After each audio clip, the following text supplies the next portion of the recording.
जय जय जगन्नाथ नमस्कार सकाळे खबर को ओम न्यूज 24 आपण मानक जनाऊँगी हार्दिक अभिनंदन। आसंतु किछि गुरुत्वपूर्ण घटना पर नजर पकेबा पूर्वर लघुचाप जनित वर्षार प्रभाव रे ओडिशा रे कौन रही यार प्रभाव एवं ओडिशा रे पछुकु पछ लघुचाप प्रभाव रे ओडिशा रे कौन रहिबो यार क्षति आसंतु ना पूरा वीडियो पर टिके नजर पकई नवा। नवरात्रि सारा बंगोपसागर सृष्टि हेब लघुचाप। आज एक लघुचाप क्षेत्र सृष्टि होता बेले आसंता 25 तारिख में आउ एक लघुचाप मुहाइब ओडिशा रे। एहा सह अक्टोबर 1 भी आउ एक लघुचापर संभावना रही फल यार पूरा पूरी फिका होइजिवो बोली पूर्वान करिछि आंचलिक पाणीपाग विज्ञान केन्द्र। आंचलिक पाणीपाग विज्ञान केन्द्र सूचना मुताबक दक्षिण बांग्लादेश उपस्थित उत्तर पूर्व बंगोपसागर उपरे वर्तमान वायुमंडलीय घूर्णिबल आज घनीभूत हो एक लघुचाप क्षेत्र सृष्टि होइछि। धीरे धीरे पश्चिम उत्तर पश्चिम आगु को गति करी 24 घंटा मध्य उत्तर पश्चिम बंगोपसागर अंचल में पहुँचब। यार प्रभाव रे आज राज्य रे वर्षा हेउथबो बोली आसंता काली भी सुंदरगढ़ संबलपुर प्रबल अति प्रबल वर्षा हेबो। एथिपाई दुई जिला पाणीपाग विभाग केन्द्र को ऑरेंज वार्निंग जारी करिछि। किंतु आमे कहि रखुचु एथिस 24 तारिख रे भी राज्य रे विभिन्न स्थान रे बिजुली घड़घड़ी सहित वर्षा संभावना रही।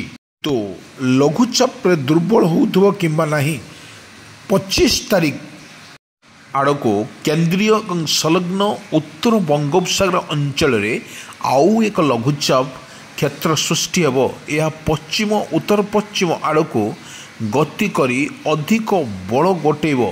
26 तारिख आड़को दक्षिण ओडिशा उत्तर आंध्र प्रदेश उपकूल में उत्तर पश्चिम संलग्न पश्चिम केंद्रीय बंगोपसागर में एक अवपात रूप नेब। यह 27 तारिख आड़को दक्षिण ओडिशा एवं आंध्र प्रदेश उपकूल में अतिक्रम करिवो। एही लघुचाप प्रभाव रे राज्य रे 25 और 26 तारिख रे प्रबल वर्षिब। विशेषकर पश्चिम ओडिशा रे प्रबल वर्षिब। एही जोड़ा लघुचाप जोगुरु समुद्र ओडिशा रे उपकूलस्थ बंगोपसागर एक अशांत हेबारु आशंका करुथुवारु 26 तारिख जाए समुद्र मध्य को प्रवेश करिबा बारण करा जायछि। तेबे 30 तारिख उपकूलस्थ बंगोपसागर रे आउ एक घूर्णिबल सृष्टि हेबो। एक लघुचापर रूप नेब। यह अधिक घनीभूत होबार संभावना नहीं। तेबे यार प्रभाव रे नवमी दशमी अर्थात 1 और 2 तारिख रे राज्य रे प्रबल वर्षिब। आवश्यक स्वल्परे मध्य वर्षारे भिजिब। स्वल्परु मध्यम धरणर वर्षा हेब। तेबे द्वितीय लघुचाप तीव्रता ही तृतीय लघुचापर रूप ठीक करिवो। राज्यर प्रभाव रे राज्य रे विभिन्न स्थान रे प्रबल अति प्रबल वर्षा। बंगोपसागर सृष्टि है लघुचाप क्षेत्र। उत्तर पूर्व बंगोपसागर और पाखापाखि अंचल रे लघुचाप क्षेत्र सृष्टि होइछि। 24 घंटा मध्य पश्चिम उत्तर एवं पश्चिम दिगरे गति करिबार संभावना रही।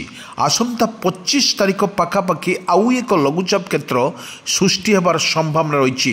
किंतु दर्शक बंधु 26 तारिख बेलू एक अवपात परिणत हेब। 26 रे पाखापाखि दक्षिण ओडिशा आंध्र उपकूल में अतिक्रम करिब नै सूचना रही। लघुचाप प्रभाव रे वर्तमान जो सोमवार एवं बुधवार केन्दुझर मयूरभंज प्रबल अति प्रबल वर्षा हो पारे।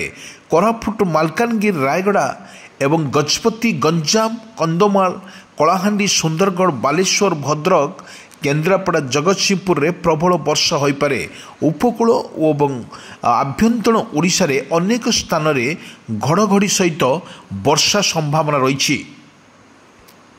दर्शक बंधु 24 ଘଣ୍ଟାରେ ଉତ୍ତର ବଙ୍ଗୋପସାଗରରେ ସୃଷ୍ଟି ହେବ ଲଘୁଚାପ। ଫିକା ପଡ଼ିବ ପୂଜାର ମଜା। କିନ୍ତୁ ପଛକୁ ପଛ ଓଡ଼ିଶା ମୁହଁ 3 ଲଘୁଚାପ ଆସୁଛି ବଡ଼ ବର୍ଷା। ଚଳିତ ବର୍ଷ ଫିକା ପଡ଼ିପାରେ ଦଶହରା। ଉତ୍ତର ବଙ୍ଗୋପସାଗରରେ ଆଗାମୀ 24 ଘଣ୍ଟାରେ ସୃଷ୍ଟି ହେବ ଲଘୁଚାପ, ଯାହା ଫଳରେ ପ୍ରଭାବରେ କେନ୍ଦୁଝର ମୟୂରଭଞ୍ଜ ସମେତ ଉତ୍ତର ଉପକୂଳ ଓଡ଼ିଶାରେ ପ୍ରଚଣ୍ଡ ବଜ୍ରପାତ ସହିତ ଅତି ପ୍ରବଳ ବର୍ଷା ହୋଇପାରେ ବୋଲି ଏହି 2 ଜିଲ୍ଲାକୁ ମଧ୍ୟ ଅରେଞ୍ଜ ୱାର୍ଣ୍ଣିଂ ଜାରି କରିଛି ଆଞ୍ଚଳିକ ପାଣିପାଗ ବିଜ୍ଞାନ କେନ୍ଦ୍ର। କିନ୍ତୁ ପ୍ରବଳ ବର୍ଷାକୁ ନେଇ ସୁନ୍ଦରଗଡ଼, କନ୍ଧମାଳ, ଗଞ୍ଜାମ, ଗଜପତି, ରାୟଗଡ଼ା, କୋରାପୁଟ, ମାଲକାନଗିରି, ଭଦ୍ରକ, ବାଲେଶ୍ୱର ୟେଲୋ ୱାର୍ଣ୍ଣିଂ ଜାରି କରିଛି। ଗୋଟିଏ ଲଘୁଚାପ ଦୁର୍ବଳ ହେଲା ବେଳକୁ ଆଉ ଗୋଟିଏ ଲଘୁଚାପ ପଛକୁ ପଛ ଲଘୁଚାପ କ୍ଷେତ୍ର ସୃଷ୍ଟି ହେଉଛି। 25 ସେପ୍ଟେମ୍ବର ବେଳକୁ ଦାନା ବାନ୍ଧୁଛି ପୂର୍ବ କେନ୍ଦ୍ର ଏବଂ ସଂଲଗ୍ନ ଉତ୍ତର ବଙ୍ଗୋପସାଗରରେ ସୃଷ୍ଟି ହେବ ଲଘୁଚାପ।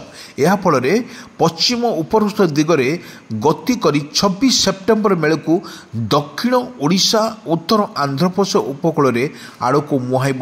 ପରେ ଅଧିକ ଘନୀଭୂତ ହୋଇ ଲଘୁଚାପ ଏବଂ ପଶ୍ଚିମ କେନ୍ଦ୍ରୀୟ ବଙ୍ଗୋପସାଗରରେ ଅବପାତ ରୂପ ନେବ। ଏହା 26 ସେପ୍ଟେମ୍ବର ଦକ୍ଷିଣ ଏବଂ ଉତ୍ତର ଆନ୍ଧ୍ରପ୍ରଦେଶରେ ଉପକୂଳକୁ ଅତିକ୍ରମ କରିବାର ସମ୍ଭାବନା ରହିଛି। 25 ଏବଂ 26 ସେପ୍ଟେମ୍ବରରେ ମଧ୍ୟରେ ଆନ୍ଧ୍ରପ୍ରଦେଶ, ଓଡ଼ିଶା ପଶ୍ଚିମ ଉପକୂଳରେ ସମୁଦ୍ରର ଅଶାନ୍ତ ରହିବ। 50ରୁ 60 କିଲୋମିଟର ବେଗରେ ପବନ ବହିବାର ମଧ୍ୟ ସମ୍ଭାବନା ରହିଛି। ଏଥିପାଇଁ ମତ୍ସ୍ୟଜୀବୀମାନଙ୍କୁ ସମୁଦ୍ରକୁ ନ ଯିବା ମଧ୍ୟ ପରାମର୍ଶ ଦେଇଛି। ସମୁଦ୍ରକୁ ଯିବେ ମତ୍ସ୍ୟଜୀବୀଙ୍କୁ 24 ସେପ୍ଟେମ୍ବର ସୁଦ୍ଧା ଉପକୂଳକୁ ଫେରି ଆସିବାକୁ ପରାମର୍ଶ ଦେଇଛି ଆଞ୍ଚଳିକ ପାଣିପାଗ ବିଜ୍ଞାନ କେନ୍ଦ୍ର। ମାଛ ଶେଷ ବେଳକୁ ଦକ୍ଷିଣ ଚୀନ ସାଗରତ ଏକ ବାତ୍ୟାର ଅବଶିଷ୍ଟ ବଙ୍ଗୋପସାଗରରେ ଆଉ ଏକ ଲଘୁଚାପ ସୃଷ୍ଟି ହେବାର ସମ୍ଭାବନା ରହିଛି। ଦର୍ଶକ ବନ୍ଧୁ, ଲଗାତାର ଭାବରେ ଲଘୁଚାପ ସୃଷ୍ଟି ହେବା ଫଳରେ ଓଡ଼ିଶାର ଅନେକ ଜାଗାରେ ମଧ୍ୟ ପ୍ରଭାବ ଏହାର ପଡ଼ିବ। ପ୍ରତ୍ୟେକ ଜିଲ୍ଲାରେ ଯଦି ଆମେ କହିପାରିବା ଲଘୁଚାପ ଜନିତ ବର୍ଷାର ପ୍ରଭାବରେ ଓଡ଼ିଶାରେ ଅତି ଭୟଙ୍କର ରୂପ ନେବ ଏବଂ ଲଗାତାର ଭାବରେ ଯେଉଁ ପଛକୁ ପଛ ଲଘୁଚାପକୁ ସୃଷ୍ଟିରେ ଆଶଙ୍କା କରାଯାଇଛି, ବିଜୁଳି ଘଡ଼ଘଡ଼ି ସହିତ ବର୍ଷା ହେବାର ମଧ୍ୟ ସମ୍ଭାବନା ଅଛି। ଏବଂ ଆମେ କହି ରଖୁଛୁ 25 ତାରିଖରେ ପୁଣି ଏକ ଲଘୁଚାପକୁ ରୂପ ନେବ, ତାହା ମଧ୍ୟ ଆକଳନ କରିଛି ଆଞ୍ଚଳିକ ପାଣିପାଗ ବିଜ୍ଞାନ କେନ୍ଦ୍ର। ବିଜୁଳି ଘଡ଼ଘଡ଼ି ସହିତ ବର୍ଷା ହେବାର ମଧ୍ୟ ସୂଚନା ରହିଛି। କିନ୍ତୁ ଆପଣଙ୍କୁ କିଛି ଭିଜୁଆଲ ଆମେ ଦେଖାଉଛୁ। ଏଥିପାଇଁ ପ୍ରତ୍ୟେକ ଜିଲ୍ଲାରେ ଲଗାତାର ଭାବରେ ଲାଗି ରହିଛି ଲଘୁଚାପ ଜନିତ ବର୍ଷା। ଆମେ ସକାଳର କିଛି ଦୃଶ୍ୟ ଆମେ ଆପଣମାନଙ୍କ ନିକଟରେ ରଖୁଛୁ, ଯେଉଁଠି ବର୍ଷାର ରହିଛି ତୁହାକୁ ତୁହା ବର୍ଷା ସହିତ ବିଜୁଳି ଘଡ଼ଘଡ଼ି ସହିତ ବର୍ଷା ପ୍ରଚଣ୍ଡ ମାତ୍ରାରେ ରହିଛି।